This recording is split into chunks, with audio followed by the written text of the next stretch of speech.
अगले 2 मिनट में आपको मैं समकालीन स्रोतों के माध्यम से समझाऊंगा कि राजपूत कैसे नीच और विश्वासघाती हैं। आपने हाल ही में सुना होगा कि कुछ राजनेताओं ने कहा है कि राणा सांगा भारत के लिए एक गद्दार था। यह बिल्कुल सच है। बाबरनामा, जो बाबर ने खुद लिखा है, हमें बताता है कि राणा सांगा ही था जिसने बाबर को भारत आमंत्रित किया। राजपूत इतिहासकार इस दावे का खंडन करते हैं, लेकिन बाबर क्यों झूठ बोलेगा? राजपूत इतिहासकार कहते हैं कि यह लोदी भाई थे जिन्होंने बाबर को आमंत्रित किया।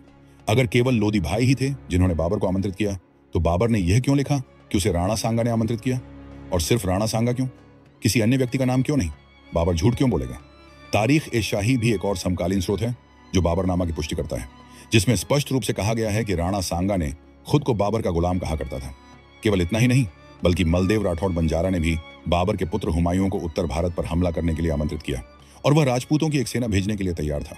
वैसे मालदेव राठौड़ पहले राजपूत शासक थे जिन्होंने अपनी बेटी को मुगल आक्रमणकारियों से विवाह किया। नीचता की सारी हदें पार करने वाले मलदेव को कमेंट में गाली लिखना न भूलें। इसके बाद हुमायूं के पुत्र अकबर, जिन्हें हम सभी जानते हैं कि उन्होंने राजपूतों के साथ कैसे बुरा व्यवहार किया, फिर भी राजपूत अपनी मुगल मालिक अकबर के प्रति वफादारी से सेवा करते रहे। अकबर के समय के दौरान सिसोदिया को छोड़कर हर राजपूत कबीला मुगलों के सामने झुक गया और अकबर के पुत्र जहांगीर के समय में हर मुगलपुत कबीला सिसोदिया सहित मुगलों के सामने झुक गया। अकबर राजपूतों को कोड़े से पीटने के लिए प्रसिद्ध थे और यह समकालीन स्रोतों जैसे दलपत विलास और ऐन अकबरी में लिखा गया है। फिर भी राजपूत इन मुगलों से अपनी बहनों और बेटियों की शादी करते रहे। उस समय राजपूतों में कोई सम्मान नहीं बचा था। इसके अलावा जब दारा शिकोह और औरंगजेब के बीच गृह युद्ध हुआ तो मिर्जा राजा जय सिंह और जसवंत सिंह राठौड़ ने औरंगजेब का साथ दिया और इसी कारण औरंगजेब मुगल सम्राट बन गया। हम जानते हैं कि औरंगजेब के समय में राजपूत मुगलों के वफादार गुलाम बने रहे, यहाँ तक कि उनकी मृत्यु के बाद जय सिंह ने 50,000 रुपये की रिश्वत देकर मुगलों की मनसब हासिल की।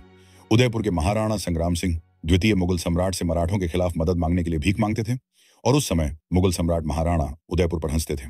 अब्दाली के आक्रमण के समय ये वही राजपूत थे जिनका नाम मारवाड़ का जमींदार विजय सिंह राठौड़ और जयपुर का जमींदार माधो सिंह था, जो अब्दाली को अपना मालिक कहते थे और खुद को अब्दाली का गुलाम मानते थे। यहाँ तक कि ब्रिटिश शासन के दौरान ये राजपूत पहले थे जिन्होंने अपनी जमींदारी बचाने के लिए ब्रिटिशों के सामने सबसे पहले आत्मसमर्पण किया। आज की दुनिया में राजपूत तुच्छ हैं, उनका इतिहास शर्म से भरा है और वे हिंदुओं और इस देश पर कलंक हैं। ऐसे लोगों को भारत से भगा भगा कर मारना चाहिए। जय हिंद, जय भारत, जय महाराष्ट्र। ऐसे ही रोचक तथ्य जानने के लिए मराठा ट्रुथ फाइल्स को सब्सक्राइब करें। धन्यवाद।